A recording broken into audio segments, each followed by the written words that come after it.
Have you ever thought of how you can achieve the stated learning outcomes in the online facilitation process? The effective realization of learning outcomes largely depends on the learning activities. We have earlier examined the concept of learning outcomes in line with the ABCD format. In this topic, we are going to examine the learning activities that can shape the online facilitation process. This helps you to effectively plan your online facilitation with learning activities that can engage learners, especially those who learn at a distance. Now, let us begin by looking at the concept of learning activities itself, especially in the context of online facilitation. And I want to tell you that learning activities are the instructional tasks that engage learners in the teaching-learning process and facilitate the realization of learning outcomes. In online facilitation, these learning activities include all what the facilitators and learners will do to ensure that learners are actively engaged throughout the process. There are different learning activities that can engage your learners during online facilitation, as you can see in the picture on your screen. And as you can see, you have synchronous learning activities, you have asynchronous learning activities. You have, under synchronous, you have group activities, you have group presentation, for instance, that can happen real time, live interaction, online debate. All these are activities that can happen synchronously, that is real time. Then you can see another column where you have the asynchronous learning activities, like when you send video to your students to watch, watching that video, you can see that instructional video is a learning resource. But the process of watching that video by the students is an activity, it's a learning activity.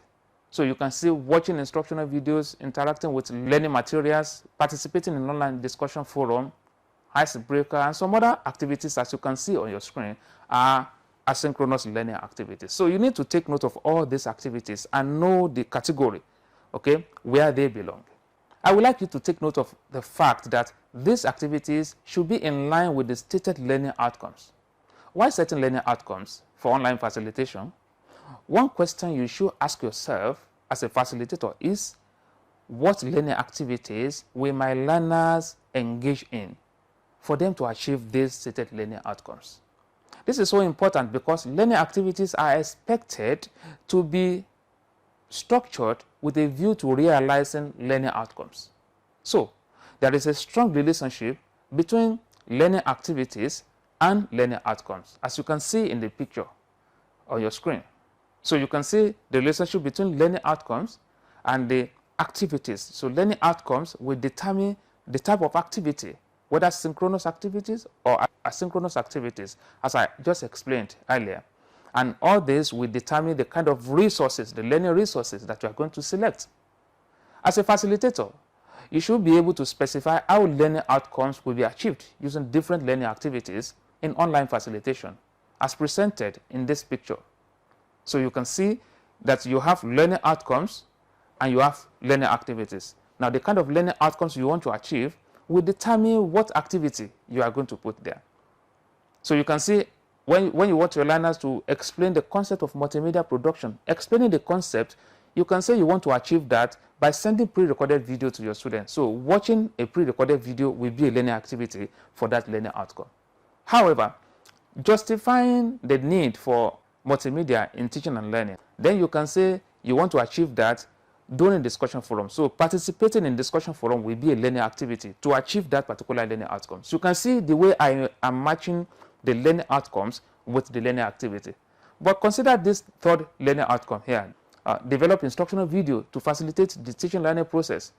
You cannot say you want to achieve that learning outcome by students participating in discussion forum. You can only do that with learning activity like participating in a live session, whereby you will be able to demonstrate for them how to do this.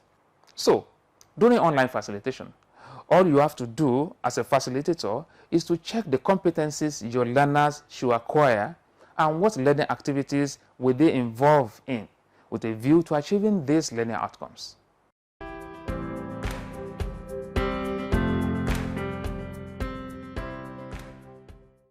For your next facilitation, I would like you to begin to think about the learning outcomes and the learning activities that should go with them so that your learners will be actively engaged throughout the process. Thank you for watching. I will see you next time.